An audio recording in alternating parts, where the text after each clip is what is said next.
L'installation d'un filtre à réfrigérant est un moyen efficace pour maintenir le système de refroidissement en bon état de fonctionnement. Les filtres à réfrigérant aident à piéger les débris provenant de l'alimentation d'eau, des procédures de maintenance et des sous-produits de la combustion. Le choix du bon filtre revient au choix du meilleur SCA pour votre système. Baldwin offre des filtres à réfrigérant contenant deux types de SCA. Le mélange de traitement équilibré pour l'éthylène glycol, ou BTE, est un inhibiteur à base de borate nitrite conçu spécialement pour les solutions d'éthylène glycol de 30 à 60%. Le BTE est également compatible avec les solutions de propylène glycol de 30 à 60%.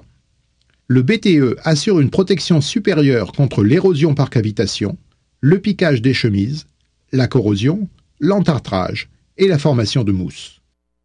L'additif de traitement équilibré, ou BTA+, est un inhibiteur à base de phosphate molybdate nitrite conçu pour être utilisé avec de l'eau pure ou des solutions d'antigel à 60% maximum. Le BTA+, assure une excellente protection contre l'érosion par cavitation, le piquage des chemises, la corrosion, l'entartrage et la formation de mousse. Pour ceux qui préfèrent ajouter des SCA liquides à leur système de refroidissement, des filtres à réfrigérant sans SCA sont également disponibles.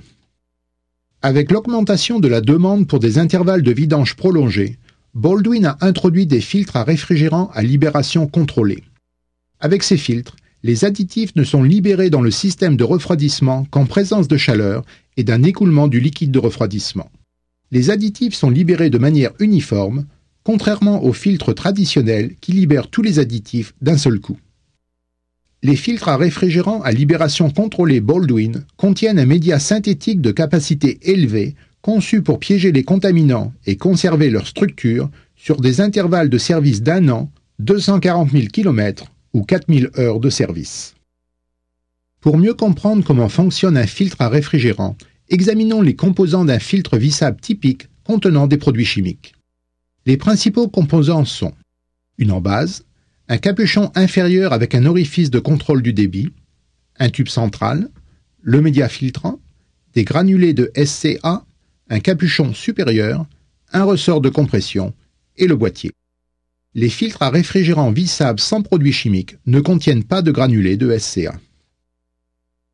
Les principaux composants d'un filtre à réfrigérant vissable à libération contrôlée sont une embase, un capuchon inférieur, le média filtrant, un capuchon supérieur, un tube central, une chambre en plastique moulé, des granulés de SCA revêtus, un orifice de contrôle de la diffusion, un orifice de contrôle du débit, un ressort de compression, un protecteur du ressort et le boîtier. Avec un filtre à réfrigérant vissable standard contenant des produits chimiques, le liquide de refroidissement entre ici, est filtré dans le média, puis traverse le tube central. Les granulés de SCA, situés dans le tube central, se dissolvent en présence du liquide de refroidissement. Le liquide de refroidissement continue ensuite dans le système de refroidissement.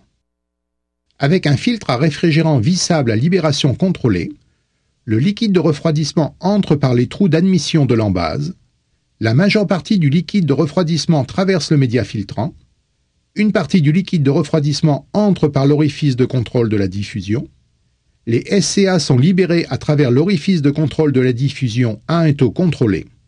Le liquide de refroidissement traverse alors le média filtrant et ressort par l'orifice de contrôle du débit vers le système de refroidissement. Le choix du bon filtre à réfrigérant contenant le meilleur SCA pour votre système de refroidissement vous aidera à maintenir votre moteur diesel au pic de sa performance.